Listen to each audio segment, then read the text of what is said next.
এই মুসলমান, আপনি কি মারা যাবেন না এক সময়? যাবেন না? হয়তোবা কোনো গরমকালে আপনি মারা যাবেন, অথবা বর্ষাকালে মারা যাবেন। যেদিন আপনি মারা যাবেন, রূহটা যখন কবজ হবে, দেখবেন অনেক মানুষ ফেল ফেলায় তাকায় থাকে, কথা বলতে পারে না। আপনি মনে করেন যে তার এখন পিপাসা লাগছে, কারণ রূহ কবজ শুরু হয়ে গেছে ভিতরে। দুনিয়ার সবচেয়ে কঠিন সময় হচ্ছে এই সময়টা, যে সময়টা মানুষের রূহটা কবজ হবে। তখন আপনি যে এই যে মুখে পানিটা ঢেলে দেন, দেখবেন যে পানিটা গিলতে পর্যন্ত পারে না, ঠোঁটের দুই কিনারা দিয়ে ওই পানিটা বের হয়ে যায়। আল্লাহু আকবার।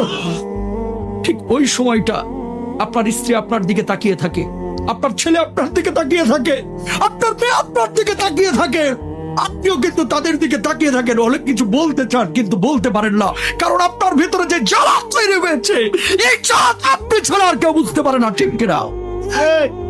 যখন মালাকুল মাউত রূহটা কবুল শুরু করে, মানুষজন যারা অপরাধী বারবার একটা কথা বলে, ও মালাকুল মাউত, এবারের মতো আমাকে ছেড়ে দাও, আমাকে নিও না, এবারের মতো তুমি আমাকে ছেড়ে দাও, আমাকে নিও না, আমাকে 10টা দিন সময় দাও, 2টা দিন সময় দাও। এই অবস্থায় আমি কবরে গেলে আমি জাহান্নামী হব, আমাকে মাফ করে দাও, আমার রূহটা এখন কবজ করো না। কিন্তু আমার আল্লাহ রাব্বুল আলামিন কি বলছেন? হাত্তা ইদা জাহাদাহুল মাউত ক্বালা রাব্বিরজিউন লাআল্লি আ'মালা সালিহান ফীমা তারাকতু। আমার আল্লাহ রাব্বুল আলামিন বলছেন, এই দুনিয়ার মানুষ, তোর কি আমি 60 বছরের জীবন দেই নাই? তোর কি আমি 40 বছরের জীবন দেই নাই? তুই কেন তখন বুঝলি না? কেন সৎ কাজ করলি না? কেন তওবা করলি না?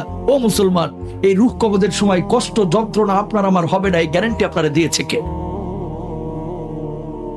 যন্ত্রণা। আল্লাহর নবীর যখন রূহটা কবজ করা হচ্ছে, নবীজির কপালটা বারবার ঘেমে যাচ্ছে।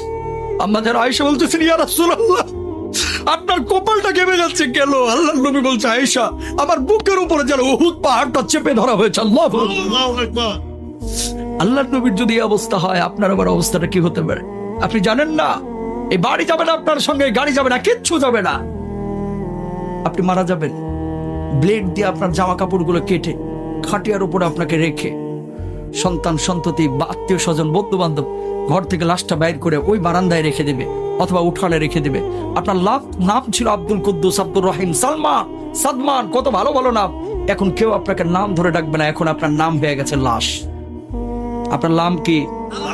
ওই মুয়াজ্জিন সাহেব মাইকের কাছে ঘোষণা দিবে, সেদিন আপনার নামের শুরুতে একটা ডিগ্রি লেগে যাবে, ডিগ্রি। সেদিন আপনাকে আর বলবেন আব্দুস সালাম সাহেব দুনিয়া থেকে বিদায় নিয়েছে, বরং বলবে মরহুম আব্দুস সামাদ আজকে দুনিয়া থেকে বিদায় নিয়েছে।